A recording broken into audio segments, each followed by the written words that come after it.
She wanna ride the boat. Baby, take control. What it do? It's your boy T-Lee, and I'm back with another crazy reaction. Today we're gonna be reacting to a crazy video for real. It's called Car Thieves versus the final GlitterBombs 5.0. Now, by that title, you already know what it's about. Car Thieves and GlitterBombs. GlitterBombs is people that open up packages that ain't theirs, but it's set up for to surprise thieves and stuff with a glitter bomb and a camera inside, and it shows that you're an idiot for trying to steal people's stuff. Yeah, so let's get into this right now. This guy is stealing my package from a car, and this guy took my package off a porch. But what they don't realize is this is the final glitter bomb. Glitter Bomb 5.0. And for the final year when you lift the lid, the glitter is delivered by drones.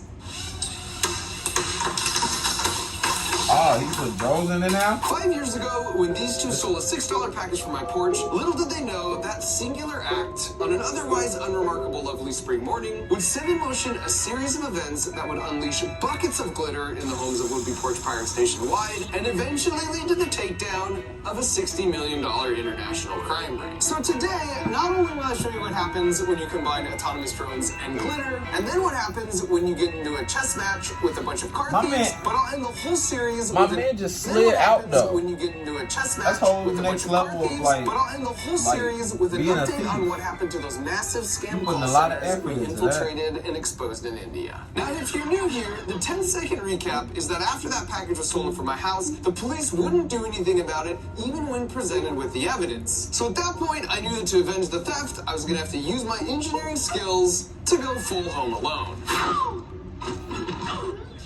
And seeing how this is the final video, I think it's worth a brief recap of how the box design has naturally evolved over the years. Out of the gate in year one, it was a simple concept where when you took the lid off the bait package, this cup would spin, unleashing a pound of the world's finest glitter. And then hidden inside to record all the action, we had 4 phones, plus a canister of fart spray in an effort to encourage the thief to get rid of the box so we could go and retrieve it. And that went pretty well, so we spent the entire next year working on version 2.0, where we doubled the amount of fart spray and drastically improved the formula, which ended up nearly killing Macaulay Culkin. Oh, man, that's my boy. I can still smell it.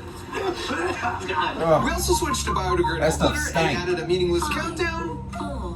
And some fake police chatter, just to make things more exciting. Then for year 3, we doubled the fart spray canisters once again to a total of 4, and added a handle the thief would be tempted to grab, which we covered in that super stinky mousetrap goop. And for the previous 2 years, the package thieves would often shove the lid back on right away, which covered up the cameras. So we added these posts near the top of the box that would passively pop out, which made it impossible to put the lid back on once you removed it. You're smart. We also added flashing police lights and made a doormat that had these conductive charging contacts so we could keep the whole box fully charged until the moment it was stolen. Then for Glitter Bomb 4.0, as soon as you touch the lid, it would get shot straight up into the air, compliments of these 2 boxing gloves attached to pneumatic pistons. We also added an action car to make things more exciting and redesigned the cup so that it takes a lot of, like, you gotta be on point with this type of stuff. They smart as hell, I ain't gonna lie. The centrifugal force generated from spinning, you could passively get 3 chances to shoot some glitter instead of losing it all in one single shot. Then for the porch, we built a fake planter box that would slide over and hide the package at night, so the homeowners wouldn't have to worry about bringing it in, and we were guaranteed to get it stolen in the day when the light was better. And all of that brings us to year 5, Glitter Bomb 5.0. I knew this was going to be the last year, so I decided to go for broke and attempt the biggest redesign to date. And this is a terrible idea, by the way. In engineering, if something is working well enough, conventional wisdom states you should basically change nothing, but pretend like you changed a lot. So for starters, last year we had 4 vials of fart spray for a total of 20 milliliters, and for this year, because we're not messing around, we have a 1-liter tank. And for those of you keeping track at home, that's 50 times more fart spray. To pull this off, instead of using a rotating cam system like before, now we have a peristaltic pump that continually forces the fart spray through 2 nozzles and basically never lets up. And because I can't exactly explain how much worse something smells over video, This is a sensor that measures the number of particulates in the air. And the more particulates, the more intense the smell. And if we place last year's glitter bomb in the chamber, it measures at 250 particulates of nastiness per liter, whereas this year's tops out at 750. Which means it's not only going to last a lot longer, but it's going to be 3 times more intense. Now, to house that massive reservoir of fart spray, we had to expand the footprint for the box, which means we had room underneath it to house the brains of the system on an upgraded custom printed circuit board that communicates directly with all 4 phones. And quick shout out to my friends at T-Mobile, because last year we found they had the best coverage we were replacing the boxes, so this year they hooked us up and let us put them all on their network. Then for the glitter delivery mechanism, the idea was to hack some of these mini drones and rewrite their code to make them autonomous, where they could fly themselves without needing to be in communication with the computer. So the idea for this year is the thief would bring the bait package back to their house, then remove the lid, which would lower these 2 doors, allowing the drones to wake up and take off. And so instead of a single concentrated area of glitter from a spinning cup like before, the drones would just meander all around the house, leaving millions of tiny shimmering reminders not to take stuff that isn't yours. And as part of our code rewrite, if the proximity sensors register someone approaching, they'll just casually fly themselves to a different part of the room. And all of that perfectly sets up the checkmate, because while they're fully distracted dealing with the drones, the box starts to drastically change the room's air quality at a rate of 1 liter per minute. This design was ambitious and arguably had a much higher risk of failure in the field, but then we took it one step further by designing a sister box that could be used for a car break-in. Since I live near San Francisco, which is the smash and grab capital of the world, 2 years ago we went right into the lion's den, which placed the box in a somewhat alarming predicament. Dang. They blicked it. They blicked it up. They blicked it up. And while tempting, it seemed irresponsible to have a couple drones flying around inside a moving vehicle, so this box can be triggered remotely via text message and can activate the fart spray without needing to be opened. And then right before the nozzles kick in, this 360 cam pops up to cover all the action. And if at any point the camera senses it's being tampered with, just like one of those fancy hood ornaments, it will retract itself back inside the box. So after about 10 months of designing, building, and testing, we set them out on a bunch of porches and in a bunch of cars, and we waited. And we didn't have to wait long. Damn.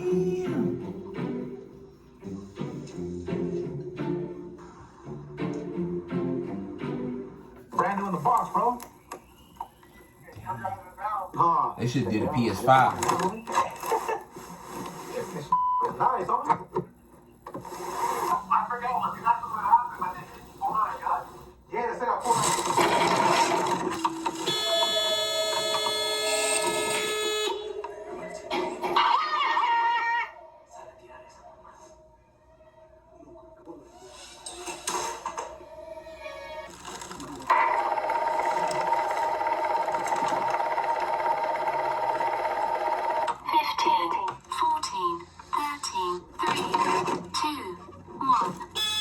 Activation complete. Recovery sequence initiated. And I really appreciate the hustle from these guys, especially because when all is said and done,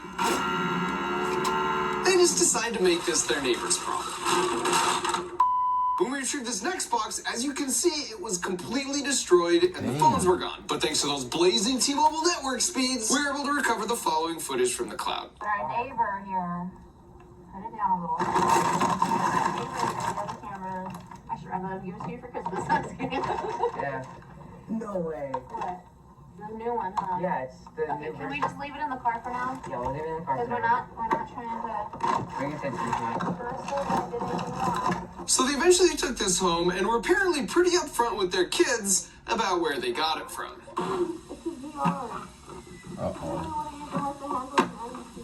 So they go through like one month. They can get another. Yeah, you can make money and you can take it back. I kind of want to open it. Let's open it. Oh my god.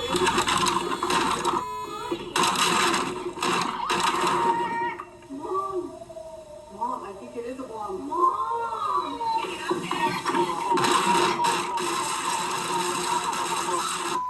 And in addition to porches, just like in years past, we placed some boxes by my group mailboxes, so that way we could track the number of Good Samaritans that will call the number on the box from year to year. It's for me and for you.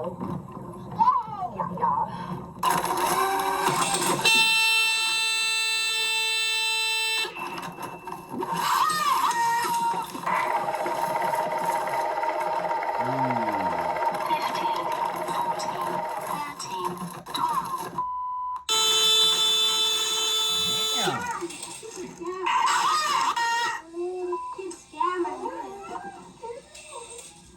Scam. You YouTubers. Oh, not the baby.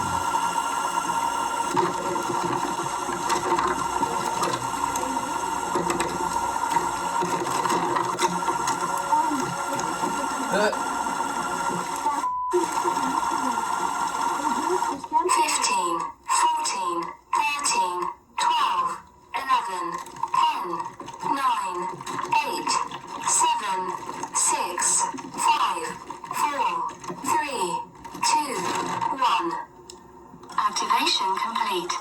Recovery sequence initiated.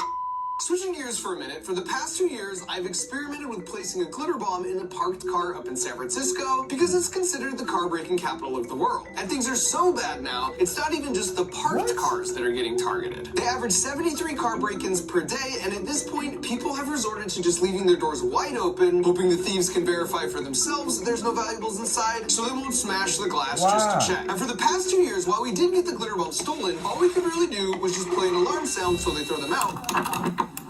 Because they never actually opened them in the car. And after doing some research, it turns out there's a reason for that. It's actually a fairly organized system called a fencing operation, where the cars will go out in groups, and then immediately afterwards, they'll bring it to a middleman who will pay cash in exchange for the most valuable things they steal, like laptops. But the gut punch is that important documents like a passport or pictures or plane tickets don't really hold value for the thieves, so they just get thrown in the trash. And now that we knew they didn't plan on opening the box in the car, we designed the nozzles to poke through the lid so that even if they just threw it in the back seat, once the proximity sensor on the bottom registered it was stolen and the box texted us, we could track them using embedded GPS, and a simple text message back would raise the camera and activate the fart spray for 2 minutes straight. So we headed up to the city and placed our modified car box nice and visible in the car and commenced our stakeout. And you can see this first black car rolls up and this guy gets out and spots it but doesn't take it. And then a little while later, this beige car rolls up and he sees it too, and the same thing happens. Then not too long after that, this white car rolls up, and once again, they clearly see the box, but they just leave it sitting right there without even breaking a window. And after observing all this, our best guess was that it was the size of the box that was spooking them, so we removed the heart and all the other critical components from the large box and placed them into a smaller box. And while it occupied a smaller footprint, it maintained all the same functionality of the bigger box while still looking like an enticing item to steal. So the next day, we put it back out on the street,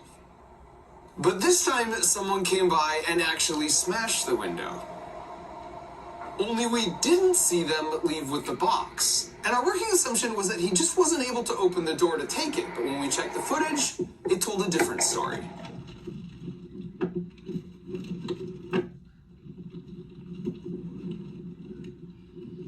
Not only did he once again intentionally not steal a smaller box, but the real reason for breaking the small window was to pull the back seat down and check the trunk. Which means if you take nothing else away from this video, you should know putting your luggage in the trunk is not a solution to keep it from getting stolen. The reason they break these little windows so often, but it seems like nothing is missing, is because they're pulling down the seat to quickly check what's hidden from view in the trunk. And at this point, it was pretty disappointing, but we realized they'd adapted. Word must have gotten out from stealing our glitter bombs in previous years that a juicy looking box like this sitting out in plain sight is nothing but trouble. And as an engineer, I never claimed to have all the answers, but I know the process to get all the answers. And that's trying and failing and tweaking over and over again. So while we did have a couple useless car boxes and a busted window, we also knew their MO, which meant we now had a plan. And that plan was to shrink the box down even further to fit it in the backpack. That did mean we had to make some compromises, like losing the camera and reducing the fart spray reservoir down to this improvised pouch. But to make sure that it was still adequate, we sprayed it on this. Once again, you can see they're checking the trunk. Let's see. Damn, it's that serious? Couldn't be me. And there's two interesting things to point out here. Number one, if you look at the jacket on this guy and compare it to the jacket from the previous break-in, you can see it's the same guy, suggesting they probably work the same routes, which means they probably recognize regularly parked cars versus a new visiting car. So I felt especially honored that a trained professional like this fell for our backpack, even if it was possibly in a desperate attempt just to find a belt. And number two, you can see just how quickly it all happens, even breaking the glass. The thing with tempered glass is it's really hard to break, until it isn't. And while this guy looks like Iron Man here, just casually pushing his hand through, what you don't see on his palm embedded in the glove is a sharp ceramic chunk or a spike of hardened steel, sort of like this. And as you can see here, if you have the right tool to concentrate the force on a really small point, it safely crumbles to nothing almost instantly. But more importantly than all that, now we had both boxes registering they'd been stolen while we tracked them both on their embedded GPS, watching as they made their way around, stopping periodically to hit more cars.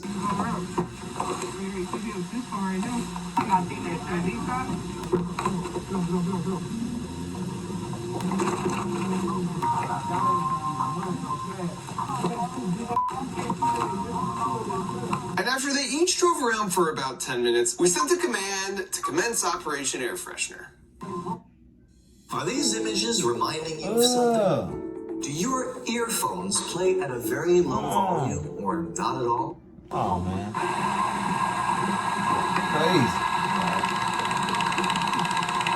And unfortunately, because we had to condense everything down so small sort of last minute, the mic was in the same small box as the pump. So we don't know exactly what was said, but what we do know is that about 90 seconds after the pump started, they tossed the whole bag from the car. And the best part about this is that outside the backpack, the pump and spray are actually really quiet. So the only possible way they could have located the source is if they sniffed their way to the answer. And as our test showed, they'll continue sniffing it for weeks. And in the second car, it was a nearly identical outcome.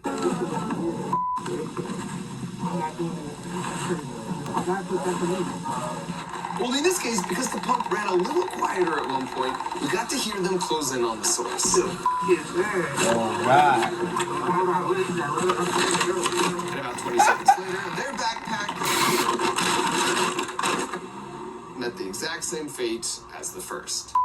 All right, so to wrap up, I'll just say that year over year, we've seen a decreasing number of package steals and a steadily increasing number of Good Samaritans. And maybe people are becoming more considerate. Yeah. It was good watching this. It was coming to the end anyway. I appreciate y'all for watching. Let me know in the comments, is it that serious? Is it that serious? Come on, man. It's another way to get it out here, man. You ain't got to scam. You ain't got to steal, bro. You can do it the legit way. But I appreciate y'all for watching. Make sure y'all hit that notification bell. Turn it up. Run it up. You already know we're on the road to 100K subscribers. I appreciate y'all for watching. Make sure y'all add me on all social medias. It's in the description below. You already know we out.